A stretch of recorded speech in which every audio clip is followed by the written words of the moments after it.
Selamat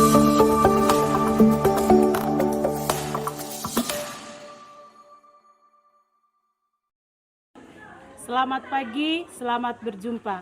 Yang terhormat dosen penguji ujian kinerja pendidikan profesi guru dalam jabatan tahun 2025.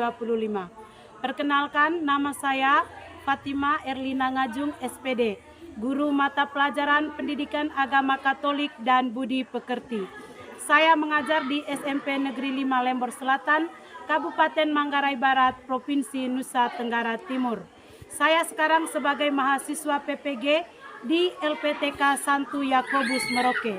Pada hari ini, Rabu 8 Oktober 2025, saya akan melaksanakan kegiatan praktik pembelajaran untuk memenuhi ujian kinerja. Kegiatan pembelajaran hari ini dilaksanakan di kelas 8 SMP dengan tema Yesus Pemenuhan Janji Allah. Untuk lebih jelas, berikut video pembelajaran saya. Mohon masukan dan sarannya agar kedepannya pembelajaran saya menjadi lebih baik. Terima kasih.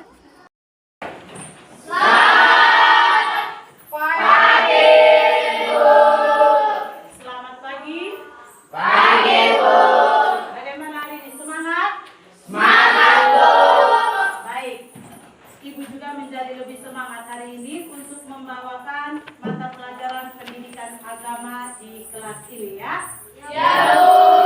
Baik, sebelum kita mulai dengan kegiatan pembelajaran kita pada pagi hari ini ya, kita buka kegiatan kita dengan doa. Jadi, saya minta satu orang untuk memimpin doa. Dalam Bapa dan Putra dan Roh Kudus. Amin. Dalam nama Bapa dan Anak dan Roh Kudus. Amin. Sekarang Ibu akan mengecek kehadiran kalian hari ini ya. Ya, Bu. Abraham Gusman, halo. Alfiani Surayati, halo. Alfabianto Karsan, halo. Baik. Setelah mengecek kehadiran hari ini, mari kita sama-sama berdiri, kita mulai dengan ice breaking. Ya. Ayo selanjang naik kereta, kereta besar buatan Tuhan.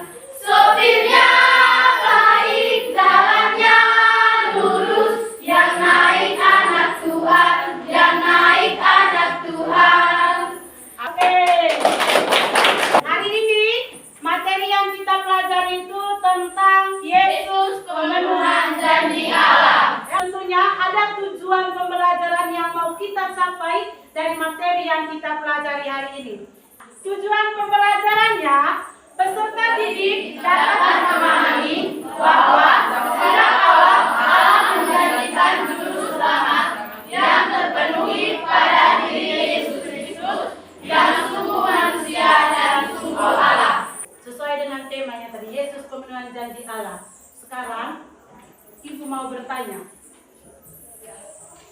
siapa di antara kalian yang pernah membuat janji?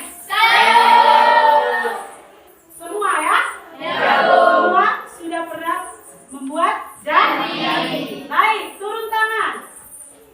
Kalau sudah pernah membuat janji, pertanyaan saya, kepada siapa kalian memberikan janji itu? Vera? Kepada teman, kepada orang tua, kepada sahabat, Ya. kepada guru, dan kepada Tuhan. Pada teman, kepada orang tua, sahabat, guru, jawaban yang sangat luar biasa. Beri tepuk tangan. Pertanyaan saya, apa itu janji? Jadi adalah kesepakatan antara dua orang. Sekarang, perhatikan layar di depannya. Di sini ada sebuah cerita. Ya, Ibu sudah menyiapkan sebuah cerita. Judul ceritanya sangat menarik.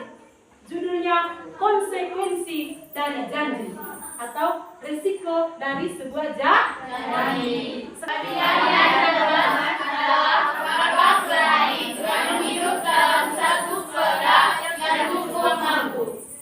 Keduanya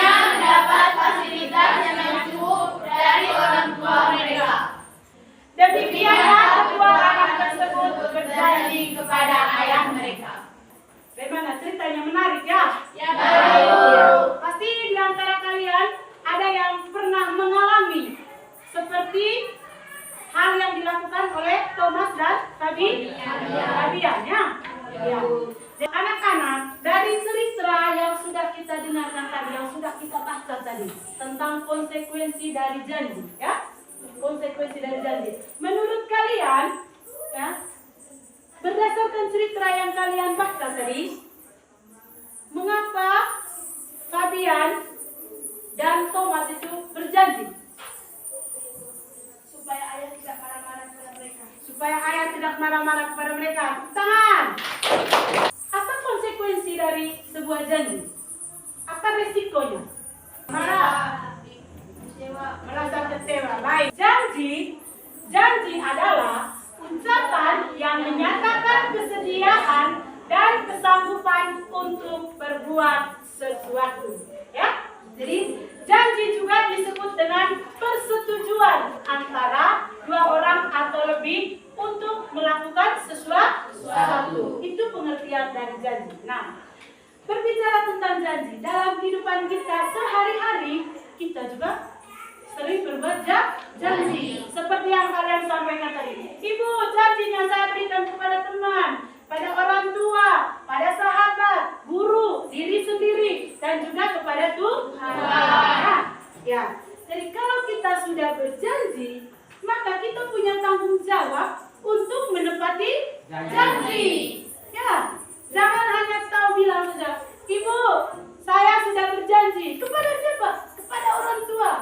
Kepada siapa? Kepada guru. Tetapi tidak pernah mempraktekannya dalam kehidupan sehari-hari. Ya. Jadi kalau kita sudah membuat janji, misalnya ya, James membuat janji kepada gurunya, ya, kepada saya misalnya, dia berjanji, Ibu, saya akan selalu mengerjakan tugas agama tepat waktu. Ya, jadi James harus bertanggung jawab karena dia sudah mengungkapkan janjinya kepada saya untuk selalu mengerjakan tugas agama tepat waktu. Tetapi kalau James tidak mengerjakannya tepat waktu, maka dia akan mengalami resiko atau akibat dari janji yang sudah diucapkan kepada saya. Lalu misalnya, kalau saya tanya Charlie, apa janji Charlie kepada orang tua? Jangan bermain HP. Oke ya, luar biasa. Ya, tepuk tangan dulu. Jadi kalau misalnya sudah berjanji kepada orang tua, maka janji itu harus ditepati. Iya, maka janji itu harus ditepati. Kalau janji tidak ditepati, maka kita akan menanggung resiko atau akibat dari janji yang tidak ditepati. Tadi sudah kita jelaskan, sudah kalian jawab bahwa Ibu, konsekuensi dari janji itu ya harus rela berkorban. Ya, harus bisa menepati janji itu. Kepada siapa saja kita mengucapkan janji, kita harus bertanggung jawab. Ya, kalau janjinya tidak ditepati, maka akan merugikan diri sendiri. Kita akan menyesal, ya, kecewa, menangis, ya, marah, merasa dijauhkan, dimusuhi oleh teman-teman. Tetapi kalau janjinya bisa kita tepati, maka kita akan merasa senang. Apalagi kalau misalnya minta sesuatu kepada orang tua bilang, besok kalau saya ke pasar, saya akan memberikan sepatu baru untuk Juna. Begitu sepatunya ada, Juna merasa senang karena janji orang tuanya selalu ditepati. Yang berikut, ya, saya akan membagi kalian dalam 4 kelompok. Nanti kalian masing-masing kelompok itu akan membacakan teks kitab suci. Semua bawa kitab suci? Ya, Bu. Jadi setiap kelompok akan membaca teks kitab suci, ya. Ya, Ibu akan membagikan lembar kerja per kelompok, ya. Perhatikan, setiap kelompok sudah mendapat lembar kerja, ya, atau yang disebut dengan LKPD, ya. Sekarang Ibu minta kalian berdiskusi untuk mengerjakan soal-soal yang ada di lembar kerja itu yang Ibu bagikan tadi, ya. Ya.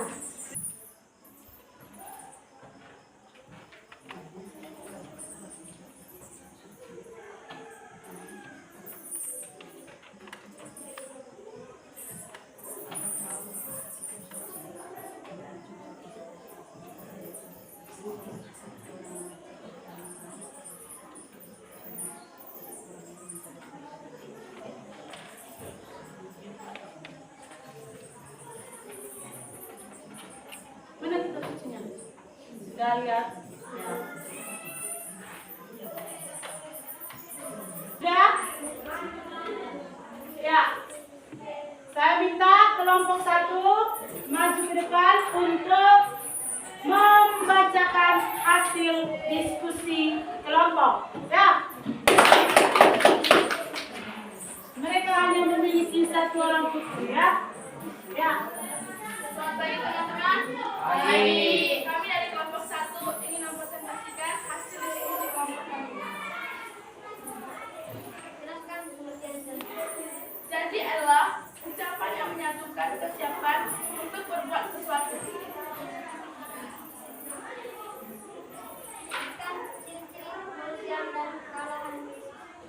Ciri-ciri kemanusiaan yang menurut Kejadian bab 3 ayat 8 sampai 15. Yesus dikandung, Yesus dilahirkan dari seorang ibu, mempunyai silsilah keluarga dan bekerja sebagai tukang kayu. Ciri-ciri keadaan Yesus.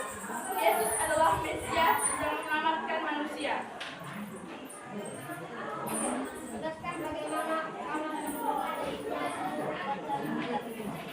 Menurut bacaan kitab suci, Allah memenuhi janjinya melalui pribadi Yesus. Oke, sudah selesai? Sudah. Baik. Kelompok 2, kelompok 3 dan kelompok 4 itu hasil diskusi dari kelompok 1. Ada yang mau bertanya? Ada. Dari kelompok berapa? Kelompok 4. Silakan satu orang berdiri. Apa yang mau ditanyakan kepada kelompok 1? Apa arti Mesias menurut kelompok kalian? Tolong jelaskan. Mesias adalah penyelamat. Penyelamat hadir dalam diri Yesus sendiri. Contohnya, Yesus menyelamat orang sakit, menyelamatkan manusia dari dosa. Baik, bisa diterima? Jadi menurut kelompok 1, kelompok 4, Mesias itu adalah penyelamat. Penyelamat itu hadir dalam Diri Yesus sendiri. hadir dalam diri Yesus sendiri. Contohnya tadi apa? Menyelamatkan orang sakit. Menyelamatkan orang sakit. Ada lagi? Menyelamatkan manusia dari dosa. Ya. Jadi Mesias adalah penyelamat ya. Jadi contoh dari perbuatan seorang penyelamat yang ada dalam diri Yesus tadi, menurut kelompok 1, Yesus yang menyelamatkan orang sakit. Yesus yang menyelamatkan manusia dari dosa. Ada lagi yang bertanya? Tidak ada? Baik. Beri tepuk tangan dulu.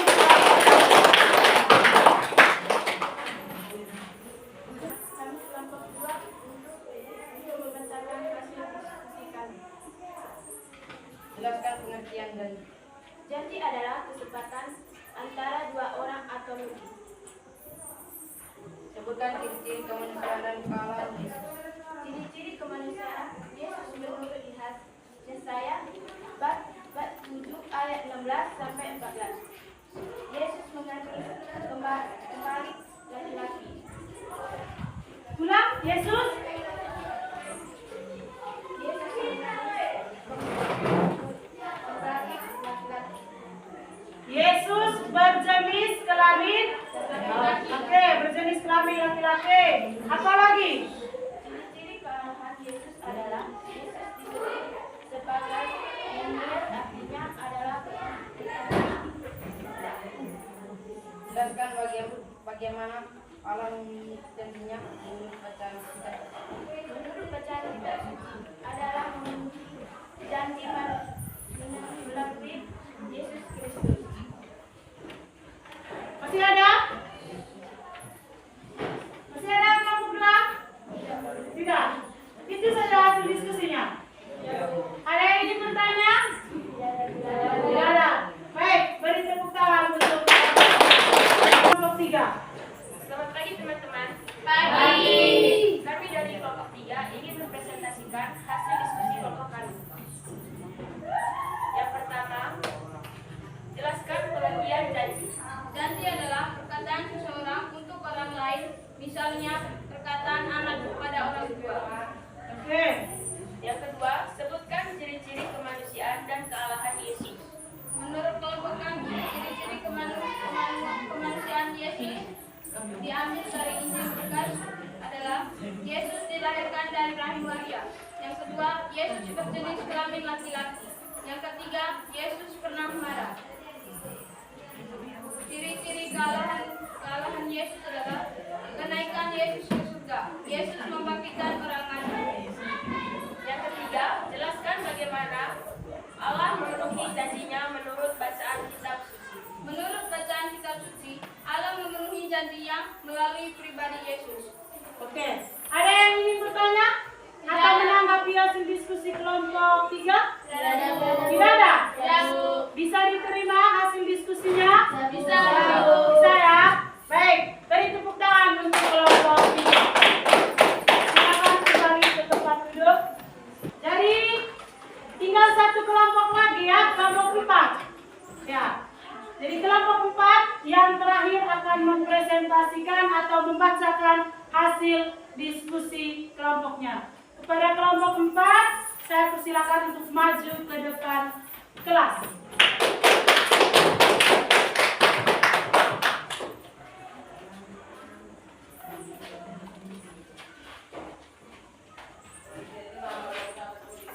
Selamat pagi teman-teman. Pagi. Kami dari kelompok 4 ingin membacakan hasil diskusi kelompok kami. Kelompok kami akan membacakan kitab suci Yohanes bab 7 ayat 24 sampai 30. Kepada pembaca saya persilakan. Yesus ditolak oleh orang Yahudi. Maka orang-orang Yahudi mengelilingi dia dan berkata kepadanya, "Berapa lama lagi engkau membiarkan kami hidup dalam kebimbangan? Jikalau engkau Mesias, katakanlah terus terang kepada kami." Yesus menjawab mereka, "Aku telah mengatakannya kepada kamu, tetapi kamu tidak percaya. Pekerjaan-pekerjaan yang kulakukan dalam nama Bapakku, itulah yang kuberikan kesaksian tentang aku. Tetapi kamu tidak percaya karena kamu tidak termasuk domba-dombaku.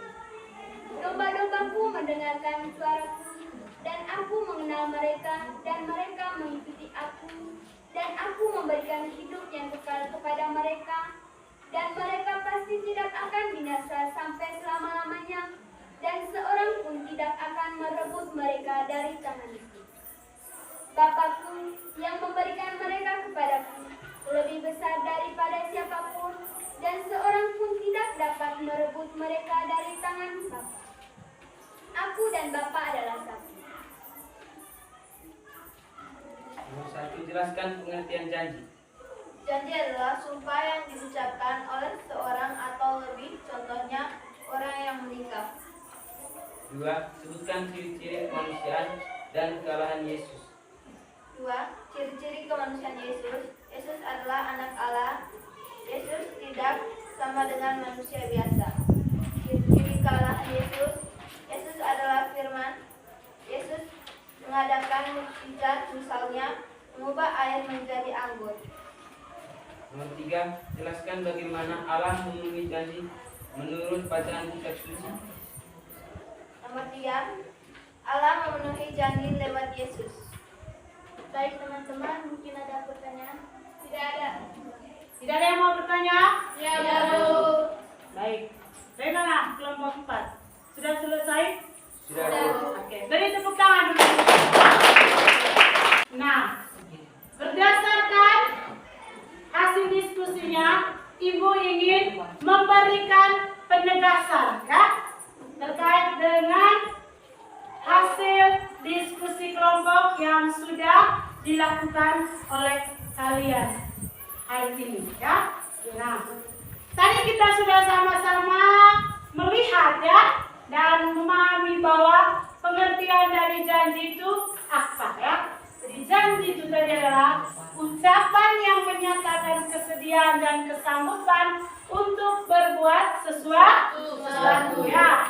Janji juga disebut dengan persetujuan antara dua orang atau lebih untuk melakukan sesuatu.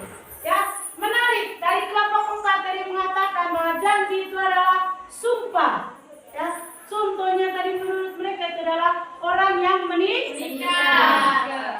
Selain orang yang menikah, ada juga sumpah yang diucapkan oleh para biarawan dan biarawati. Ya, para suster, kemudian para bruder, kemudian para imamnya. Jadi mereka membuat sumpah untuk setia kepada Tuhan sampai dengan mereka mati. Ya. Iya. Lalu kalian tadi Ibu bagi dalam 4 kelompok dengan membacakan teks-teks kitab suci ya. Teks kitab suci. Yang mendapat teks kitab suci Yesaya dari kelompok berapa? Kelompok 2? Iya, kelompok 2 ya. Nah, dalam kitab Yesaya tadi ya, khususnya bab 7 ayat 14 ya, di sini ditegaskan tentang janji Allah akan hadirnya juru selamat ya. Jadi di sini berbunyi, sebab itu Tuhan sendirilah yang akan memberimu suatu pertanda.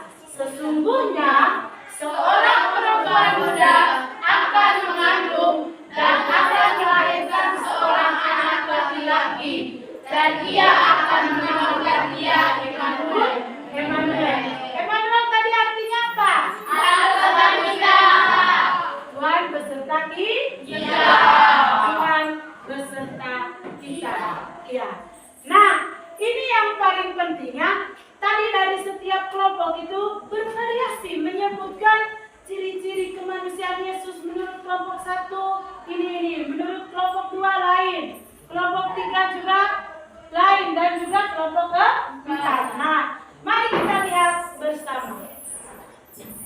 Di sini Ibu merangkum semua hasil diskusi kalian tadi ya, tentang ciri-ciri kemanusiaan Yesus. Nah, ciri-ciri kemanusiaan Yesus. Yang pertama, bisa dilihat? Bisa ya? Ya, jadi yang pertama, ciri kemanusiaan Yesus yang pertama itu adalah Yesus memiliki silsilah dalam keluarga. Artinya, Yesus hidup dalam sejarah manusia, memiliki nenek moyang ya. Ya. Nenek moyang Yesus adalah Abraham. Itu terdapat dalam Injil Matius bab 1 ayat 1 sampai dengan 11. Ya. Makanya Yesus disebut manusia tadi karena Yesus sama seperti kita. Dia punya nenek moyang, punya bapak, punya mama ya. Ya, lalu yang kedua, Yesus dilahirkan dari rahim Maria. Sama juga dengan kalian ya. Sebelum kalian duduk di bangku SMP, kalian dikandung dulu dalam rahim seorang ibu. Ya. Lalu ciri kemanusiaan Yesus yang ketiga adalah Yesus berjenis kelamin laki-laki. Berjenis kelamin laki-laki. Itu tadi sudah disampaikan oleh kelompok 3 dalam Injil Lukas bab 2 ayat 1 sampai 7 ya. Lalu yang keempat ciri kemanusiaan Yesus adalah Yesus mencari nafkah dengan membantu orang tuanya. Ya, dalam kisah penciptaan pekerjaan dari Santo Yosef, bapaknya Yesus itu adalah seorang tukang kayu. Jadi Yesus membantu bapaknya untuk mencari nafkah ya. Lalu yang berikut ciri kemanusiaan Yesus yang berikut adalah Yesus juga mengalami pengalaman yang dirasakan manusia. Seperti yang pertama, lapar dan haus ketika berpuasa ya. Itu ada dalam Injil Matius bab 4 ayat 2. Lalu mengalami rasa sedih ya, dalam Injil Markus bab 14 ayat 3 sampai 4. Kemudian Yesus pernah marah. Itu bisa dibaca dalam Injil Lukas bab 19 ayat 45. Lalu Yesus pernah merasa takut. Ya, ada dalam Injil Lukas bab 22 ayat 42 sampai 44. Yang terakhir, Yesus mengalami lapar dan sengsara seperti manusia lainnya. Nah, jadi ciri-ciri kemanusiaan yang dimiliki oleh Yesus itu juga terjadi dalam kehidupan kita sehari-hari. Lalu, selain tentang ciri-ciri kemanusiaan Yesus, tadi juga setiap kelompok sudah membacakan hasil diskusinya tentang ciri-ciri kealahan Yesus. Ya. Nah, ciri-ciri kealahan Yesus ini ada yang bisa kita miliki ya. Ya, kita lihat dulu satu persatu. Yang pertama, dalam Injil Yohanes. Injil Yohanes menyebut Yesus itu adalah firman yang menjadi manusia. Ya. Jadi apa yang kita dengar dari bacaan kitab suci itu yang disebut firman. Firman yang disampaikan oleh Yesus melalui bacaan kitab suci. Lalu yang kedua, keilahian Yesus dapat dilihat dari peristiwa kebangkitannya. Ya. Dalam Injil Matius bab 28 ayat 1 sampai 10. Dan peristiwa kenaikan Yesus ke surga dalam Injil Lukas bab 24 ayat 50 sampai 53. Yang ketiga, kealahan Yesus tampak dalam peristiwa mujizat-mujizatnya seperti mengubah air menjadi anggur ya. Ya, jadi ini dalam Injil Yohanes bab 8 ayat 8 sampai 9. Pesta perkawinan di Kana. Ketika orang mengadakan perkawinan, mereka kehabisan anggur ya. Lalu Yesus anggur. Bagus, tepuk tangan.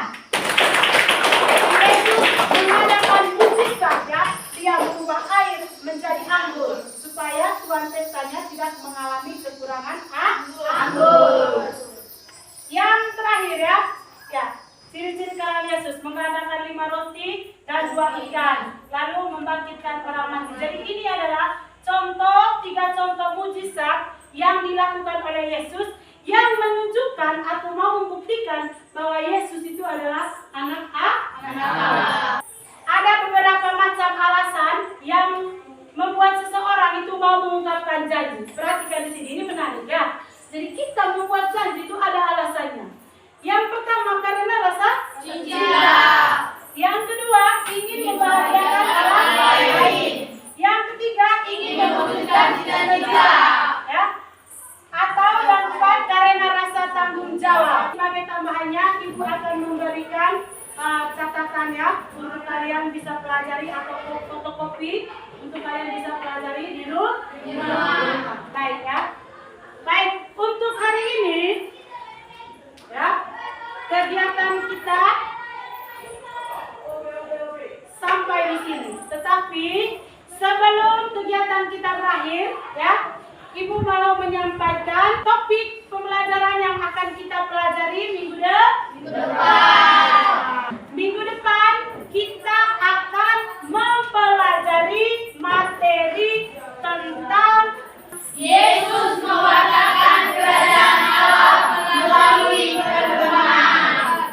Aduh sedihnya naik kereta kecil buatan iblis, sopirnya ngantuk, jalannya bengkok, yang naik iblis. Dalam